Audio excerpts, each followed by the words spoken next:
ಆನೇಕಲ್ ತಾಲೂಕಿನ ಚಂದಾಪುರ ವೃತ್ತದಲ್ಲಿ ಸಂವಿಧಾನ ಶಿಲ್ಪಿ ಭಾರತ ರತ್ನ ಮಹಾ ಮಾನವತಾವಾದಿ ಬಾಬಾ ಸಾಹೇಬ್ ಡಾಕ್ಟರ್ ಬಿ.ಆರ್. ಅಂಬೇಡ್ಕರ್ ಅವರ ಮಹಾಪರಿನಿರ್ವಾಣ ದಿನದ ಅಂಗವಾಗಿ ದಲಿತ ಮತ್ತು ಪ್ರಗತಿಪರ ಸಂಘಟನೆಗಳ ಹೋರಾಟ ಸಮಿತಿಯ ಪದಾಧಿಕಾರಿಗಳು ಅಂಬೇಡ್ಕರ್ ಅವರ ಭಾವಚಿತ್ರಕ್ಕೆ ಪುಷ್ಪನಮನ ಸಲ್ಲಿಸಿ ಅಂಬೇಡ್ಕರ್ ಅವರಿಗೆ ಜೈಕಾರ ಹಾಕಿದರು.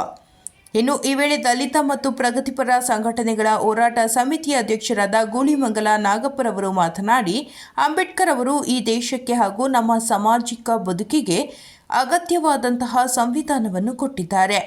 ಜಗತ್ತಿನಲ್ಲಿಯೇ ಶ್ರೇಷ್ಠ ಲಿಖಿತ ಸಂವಿಧಾನವೆಂದು ನಮ್ಮ ಸಂವಿಧಾನ ಖ್ಯಾತಿ ಪಡೆದಿದೆ. ಸಂವಿಧಾನ ಮಹತ್ವವನ್ನು ಪ್ರತಿಯೊಬ್ಬರೂ ತಿಳಿದುಕೊಳ್ಳಬೇಕು. ಸಂವಿಧಾನದ ಮಹತ್ವ ಅರಿಯದ ಕೆಲವು ಸ್ವಾಮೀಜಿಗಳು ಸಂವಿಧಾನದ ಬಗ್ಗೆ ಜನರಿಗೆ ತಪ್ಪು ಮಾಹಿತಿ ನೀಡಲು ಹೊರಟಿದ್ದು, ತಪ್ಪು ಮಾಹಿತಿ ನೀಡುತ್ತಿರುವ ಸ್ವಾಮೀಜಿಗಳನ್ನು ಗಡೀಪಾರು ಮಾಡಬೇಕು ಎಂದು ಆಗ್ರಹಿಸಿದರು. ಇನ್ನು ಕಾರ್ಯಕ್ರಮದಲ್ಲಿ ದಲಿತ ಮತ್ತು ಪ್ರಗತಿಪರ ಸಂಘಟನೆಗಳ ಹೋರಾಟ ಸಮಿತಿಯ ಗೌತಮ್ ವೆಂಕಿ, ಕ್ರಾಂತಿ ಗೋವಿಂದ್, ಅರೆಹಳ್ಳಿ ಅಶ್ವಥ್, ಪಾಸ್ಟರ್ ಡೇವಿಡ್, ಹೊಂಪಲಘಟ್ಟ ಶ್ರೀನಿವಾಸ್, ಆರೋಹಳ್ಳಿ ವೆಂಕಟೇಶ್ ಮತ್ತು ಪದಾಧಿಕಾರಿಗಳು ಹಾಜರಿದ್ದರು.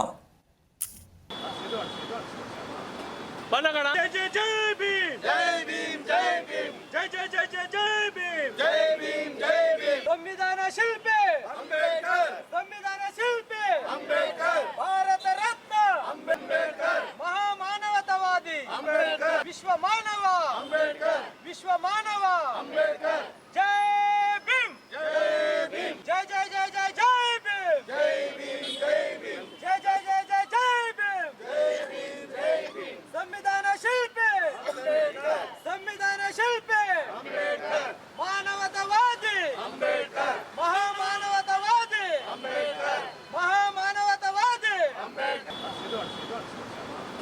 ಬಲಗಣ ಜೈ ಜೈ ಜೈ ಭೀಮ್, ಜೈ ಭೀಮ್, ಜೈ ಭೀಮ್, ಜೈ ಜೈ ಜೈ ಜೈ ಜೈ ಭೀಮ್, ಜೈ ಭೀಮ್, ಜೈ ಭೀಮ್. ಸಂವಿಧಾನ ಶಿಲ್ಪಿ ಅಂಬೇಡ್ಕರ್, ಸಂವಿಧಾನ ಶಿಲ್ಪಿ ಅಂಬೇಡ್ಕರ್, ಭಾರತ ರತ್ನ ಅಂಬೇಡ್ಕರ್, ಮಹಾ ಮಾನವತಾವಾದಿ ಅಂಬೇಡ್ಕರ್, ವಿಶ್ವ ಮಾನವ ಅಂಬೇಡ್ಕರ್, ವಿಶ್ವ ಮಾನವ ಅಂಬೇಡ್ಕರ್. ಜೈ ಭೀಮ್, ಜೈ ಭೀಮ್, ಜೈ ಜೈ ಜೈ ಜೈ ಜೈ ಭೀಮ್, ಜೈ ಭೀಮ್, ಜೈ ಭೀಮ್, ಜೈ ಜೈ ಜೈ ಜೈ ಜೈ ಭೀಮ್, ಜೈ ಭೀಮ್, ಜೈ ಭೀಮ್. ಸಂವಿಧಾನ ಶಿಲ್ಪಿ ಅಂಬೇಡ್ಕರ್, ಸಂವಿಧಾನ ಶಿಲ್ಪಿ ಅಂಬೇಡ್ಕರ್, ಮಾನವತಾವಾದಿ ಅಂಬೇಡ್ಕರ್, ಮಹಾ ಮಾನವತಾವಾದಿ ಅಂಬೇಡ್ಕರ್, ಮಹಾ ಮಾನವತಾವಾದಿ ಅಂಬೇಡ್ಕರ್. ಬಾಬಾ ಸಾಹೇಬ್ ಅಂಬೇಡ್ಕರ್ ವಿಚಾರಗಳು ಚಿರಯೋಧರಿ, ಚಿರಯೋಧರಿ. ಬಾಬಾ ಸಾಹೇಬ್ ಅಂಬೇಡ್ಕರ್ ವಿಚಾರಗಳು ಚಿರಯೋಧರಿ, ಚಿರಯೋಧರಿ. ಸಂವಿಧಾನ ಶಿಲ್ಪಿ ಅಂಬೇಡ್ಕರ್, ಸಂವಿಧಾನ ಶಿಲ್ಪಿ ಅಂಬೇಡ್ಕರ್. ಜೈ ಭೀಮ್, ಜೈ ಭೀಮ್.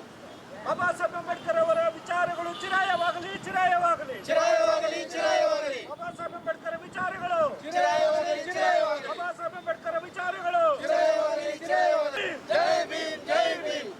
ಬಾಬಾ ಸಾಹೇಬ್ ಅಂಬೇಡ್ಕರ್ ಅವರ ವಿಚಾರಗಳು ಚಿರಾಯವಾಗಲಿ, ಚಿರಾಯವಾಗಲಿ, ಚಿರಾಯವಾಗಲಿ, ಚಿರಾಯವಾಗಲಿ. ಆತ್ಮೀಯ ಏನಿವತ್ತು ಒಕ್ಕೂಟದ ಪದಾಧಿಕಾರಿಗಳು ಮತ್ತು ಒಕ್ಕೂಟದ ಕಾರ್ಯಕರ್ತರು ಇವತ್ತು ಚಂದಾಪುರ ಸರ್ಕಲಲ್ಲಿ ಬಾಬಾ ಸಾಹೇಬ್ ಅಂಬೇಡ್ಕರ್ ಅವರ ಪರಿನಿರ್ವಾಣ ದಿನ 69ನೇ ಪರಿನಿರ್ವಾಣ ದಿನವನ್ನು ಆಚರಣೆ ಮಾಡಿದ್ದಾರೆ. ಇವತ್ತು ಅನೇಕರ ಶೋಷಿತ ಸಮುದಾಯಗಳ ನಾಯಕ, ಶೋಷಿತರ ಎಲ್ಲರ ನಾಯಕ ಬಾಬಾ ಸಾಹೇಬ್ ಅಂಬೇಡ್ಕರ್ ಅವರು ಇವತ್ತು ಕಳೆದೋಗಿ ನಮಗೆ 69 ವರ್ಷಗಳ ಕಳೆದಿದೆ. ಆದರೂ ಕೂಡ ಇವತ್ತು ಈ ಸಂವಿಧಾನದ ಮತ್ತು ಆಶಯಗಳು ನಾವೆಲ್ಲರೂ ಕೂಡ ಇವತ್ತು ಅದನ್ನು ಎಲ್ಲ ಕೂಡ ದಲಿತ ಸಂಘಟನೆಗಳು ಮತ್ತು ಪ್ರಗತಿಪರ ಸಂಘಟನೆಗಳನ್ನ ಒಟ್ಟಾಗಿ ಇವತ್ತು ನಾವೆಲ್ಲರೂ ಕೆಲಸ ಮಾಡ್ತಾಯಿದ್ದೀವಿ. ಹಾಗಾಗಿ ಬಾಬಾ ಸಾಹೇಬ್ ವಿಚಾರವಿಟ್ಕೊಂಡು ಎಲ್ಲ ಕೂಡ ಕೆಲಸ ಮಾಡ್ತಾಯಿದ್ದೀವಿ. ಹಂಗಾಗಿ ಅನೇಕ ನಮ್ಮ ಪದಾಧಿಕಾರಿಗಳು ಎಲ್ಲರೂ ಕೂಡ ಬಂದಿದ್ದೀವಿ.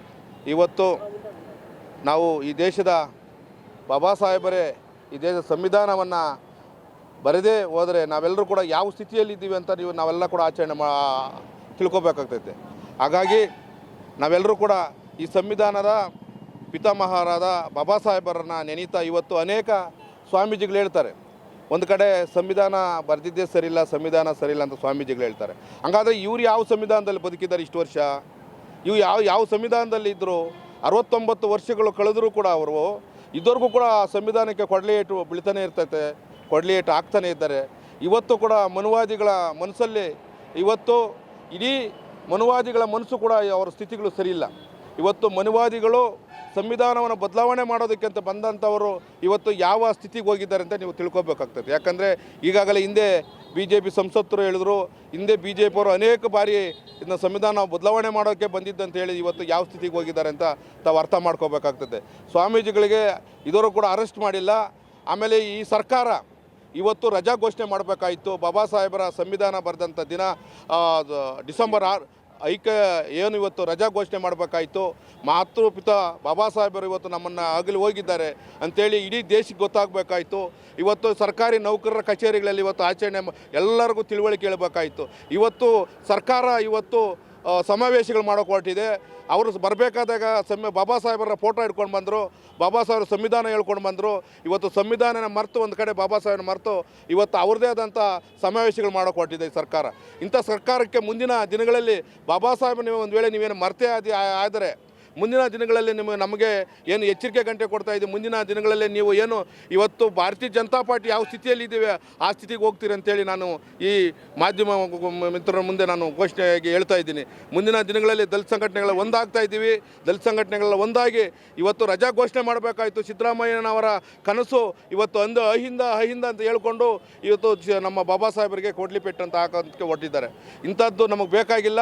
ಅದಕ್ಕೆ ನಾವೆಲ್ಲ ಮುಂದಿನ ದಿನಗಳಲ್ಲಿ ನಾವು ಒಗ್ಗಟ್ಟಾಗಬೇಕು. ಮುಂದಿನ ದಿನಗಳಲ್ಲಿ ನಾವೆಲ್ಲರೂ ಕೂಡ ಅಧಿಕಾರವನ್ನು ಹಿಡಿಬೇಕಂತ ದಾರಿಯನ್ನು ಸಾಗಬೇಕಂತೇಳಿ ನಾವೆಲ್ಲರೂ ಹೇಳ್ತಾ ನಮ್ಮ ಒಕ್ಕೂಟದ ಪದಾಧಿಕಾರಿಗಳು ನಾವೆಲ್ಲರೂ ಕೂಡ ಈ ಕಾರ್ಯಕ್ರಮವನ್ನು ಆಚರಣೆ ಮಾಡಿದ್ದೀವಿ. ಈ ಕಾರ್ಯಕ್ರಮದ ಯಶಸ್ವಿಯಾಗಿ ಮತ್ತು ಪರಿನಿರ್ವಾಣದ ಅಂಗವಾಗಿ ಇವತ್ತು ನಾವು ಈ ಕಾರ್ಯಕ್ರಮವನ್ನು ಮಾಡಿದ್ದೀವಿ. ಈ ಕಾರ್ಯಕ್ರಮಕ್ಕೆ ನೀವೆಲ್ಲ ಬಂದು ಈ ಕಾರ್ಯಕ್ರಮವನ್ನು ಯಶಸ್ವಿ ಮಾಡೋದಕ್ಕೆ ನಿಮಗೆಲ್ಲ ಧನ್ಯವಾದಗಳನ್ನು ಹೇಳ್ತಾ, ಆತ್ಮೀಯ ಪ್ರಗತಿಪರ ಹಾಗೂ ದಲಿತ ಹಾಗೂ ಪ್ರಗತಿಪರ ಸಂಘಟನೆಗಳ ಹೋರಾಟ ಸಮಿತಿ ಎಲ್ಲ ನನ್ನ ನೆಚ್ಚಿನ ಹೋರಾಟ ಬಂಧುಗಳೇ, ಏನು ಇವತ್ತು ಬಾಬಾ ಸಾಹೇಬರ 69ನೇ ಪರಿನಿರ್ವಾಣ ದಿನಾಚರಣೆಯ ಅಂಗವಾಗಿ ಕಾರ್ಯಕ್ರಮಕ್ಕೆ ಆಗಮಿಸತಕ್ಕಂಥ ಎಲ್ಲ ನನ್ನ ನೆಚ್ಚಿನ ಹೋರಾಟ ಬಂಧುಗಳು ಮತ್ತು ಮಾಧ್ಯಮ ಮಿತ್ರರಿಗೆ ನಾನು ಮೊದಲನೇ ಬಾರಿಗೆ ಅಭಿನಂದನೆಗಳನ್ನು ಸಲ್ಲಿಸೋದ್ರ ಮುಖಾಂತರ ಏನಿವತ್ತು ಬಾಬಾ ಸಾಹೇಬರ ಪರಿನಿರ್ವಾಣ ದಿನವನ್ನು ಈ ದೇಶದ ಎಲ್ಲ ಜನಾಂಗದವರು ಬಾಬಾ ಸಾಹೇಬರನ್ನು ಒಪ್ಪಿ ಪ್ರೀತಿ ವಿಶ್ವಾಸದಿಂದ ಎಲ್ಲರೂ ಸಹ ಈ ಕಾರ್ಯಕ್ರಮವನ್ನು ಮಾಡೋ ಮುಖಾಂತರ ಬಾಬಾ ಸಾಹೇಬರಿಗೆ ಗೌರವವನ್ನು ಅರ್ಪಿಸ್ತಾ ಇದ್ದಾರೆ. ಹಂಗಾಗಿ ಇವತ್ತು ನಮ್ಮ ನಾಯಕರು ಹೇಳ್ದಂಗೆ ಪೇಜಾವರ ಸ್ವಾಮಿಗಳು ಬಾಬಾ ಸಾಹೇಬರು ಕೊಟ್ಟಂಥ ಸಂವಿಧಾನ ತಿದ್ದುಪಡಿ ಆಗಬೇಕು, ಅದು ಸರಿಯಿಲ್ಲ ಅಂತ ಹೇಳ್ತಾರೆ.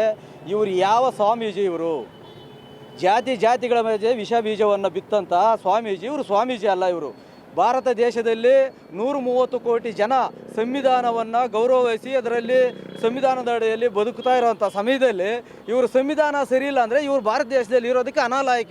ಇವರು ಬೇರೆ ದೇಶಕ್ಕೆ ಇವ್ರನ್ನ ಸ್ವಾಮೀಜಿಯನ್ನು ಗಡೀಪಾರು ಮಾಡಬೇಕು.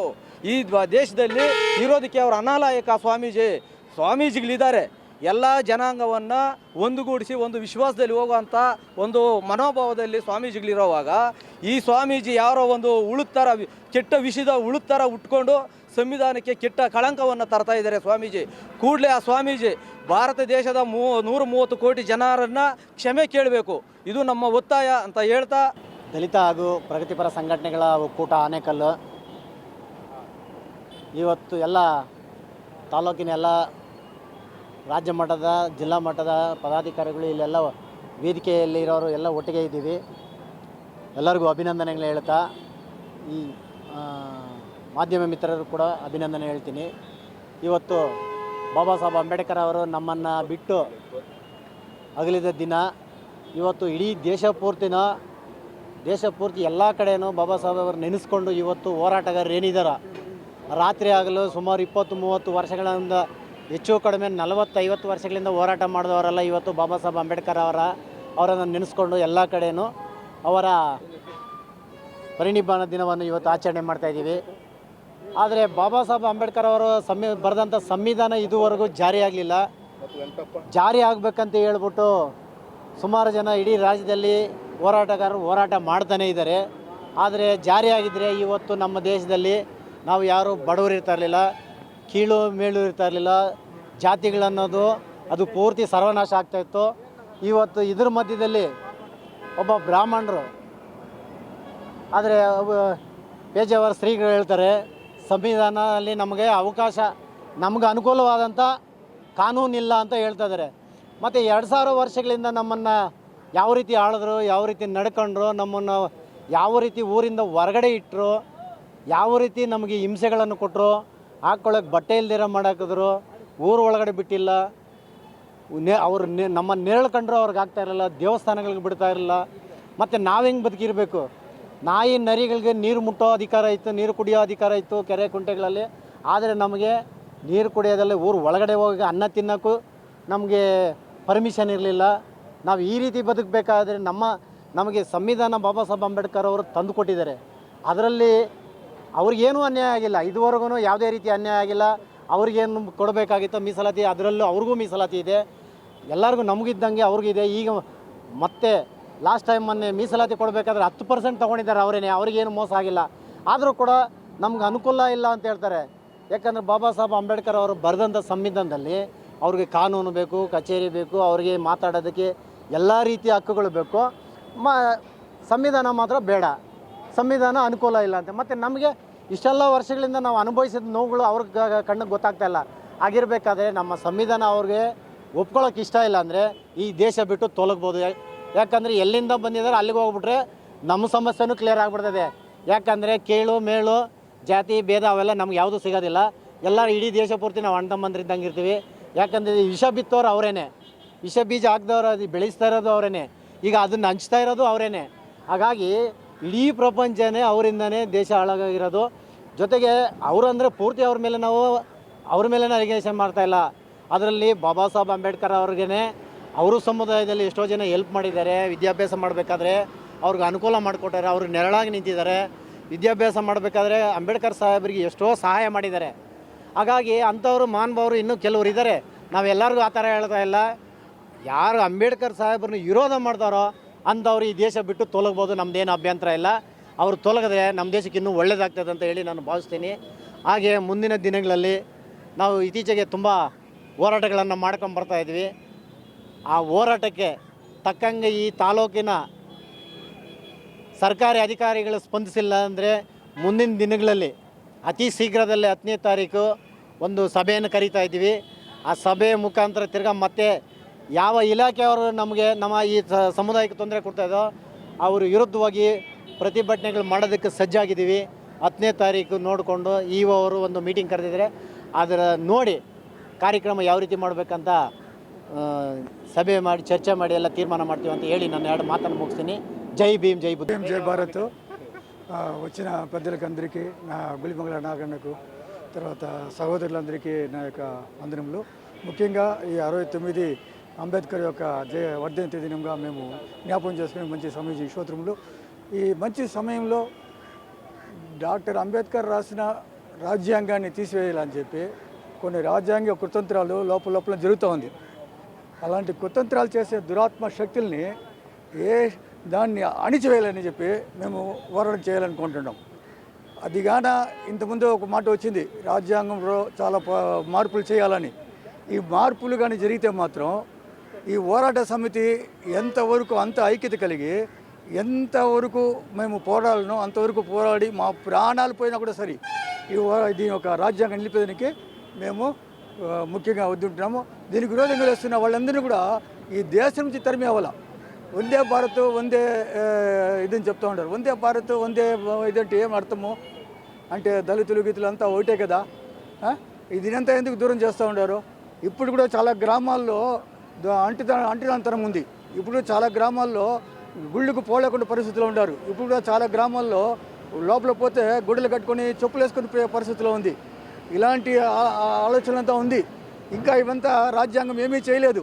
కానీ వందే భారత్ అని చెప్పుకొని తిరుగుతూ ఉంటారు కొంతమంది నాయకులు.